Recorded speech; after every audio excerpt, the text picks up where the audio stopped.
দেশের জন্য জীবন উৎসর্গ করা বীরশ্রেষ্ঠ রুহুল আমিনের উত্তরাধিকার আজ নিবু নিবু প্রদীপের মতো। তার ছোট ছেলে শওকত আলী কখনো চায়ের দোকান, কখনো রেস্তোরাঁয় কাজ করে মানবেতর দিন কাটাচ্ছেন।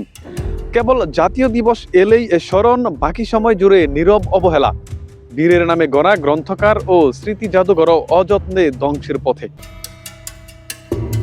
1971 সালে মুক্তিযুদ্ধে নৌবাহিনীর সদস্য রুহুল আমিন দায়িত্ব পালন করেছিলেন 2 নম্বর সেক্টরে গানবুট বিএনএস পলাশের প্রধান ইঞ্জিন রুম আর্টিফিশিয়াল হিসেবে।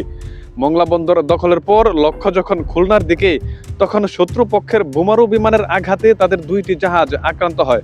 প্রতিরোধে এগিয়ে গেলে আকাশ থেকে নিক্ষিপ্ত বোমায় রুহুল আমিনের ডান হাত বিচ্ছিন্ন হয়ে যায়।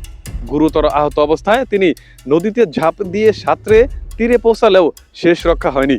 পাকিস্তানি হানাদার ও রাজাকারদের হাতে নির্মম নির্যাতনের শিকার হয়ে শহীদ হন এই বীর সন্তান।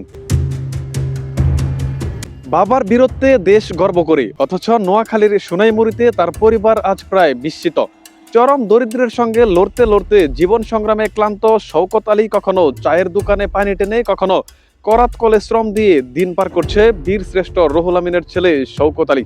যদি সুন্দরভাবে টাকা পয়সা দেয়, টাকা বাড়ায়, তাহলে আমাদের একটু সুবিধা হইতো। আমরা সরকারকে কয়েকবার বলছি, কিন্তু কাজ হয় নাই। জীবন বাজি রেখে শত্রুর মুখোমুখি হওয়া এই বীর মুক্তিযোদ্ধার স্মৃতিচিহ্নও আজ হারিয়ে যেতে বসেছে। গ্রামের নাম রুহুল আমিন নগর হলেও রাস্তাঘাট ও শিক্ষা প্রতিষ্ঠানগুলোর অবস্থা করুণ। জরাজীর্ণ ও ভঙ্গুর স্থাপনাগুলোর বাস্তবতা মেনে নিয়ে দ্রুত সংরক্ষণের আশ্বাস দিয়েছে স্থানীয় প্রশাসন।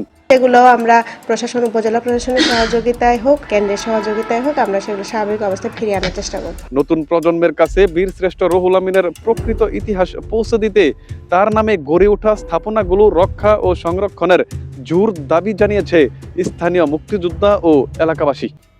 ভালো মানুষগুলোর নগর ঢোকার কোনো পরিবেশ বলতে কিছুই ছিল না। রুহুল আমিন নগর করার পরও এরপরে আমরা কোনো সুযোগ সুবিধা পাইনি। বীর শ্রেষ্ঠ রুহুল আমিনের স্মৃতিকে যেন দৃশ্যমান করা হয়, সমৃদ্ধ করা হয়, আকর্ষণীয় করা হয়।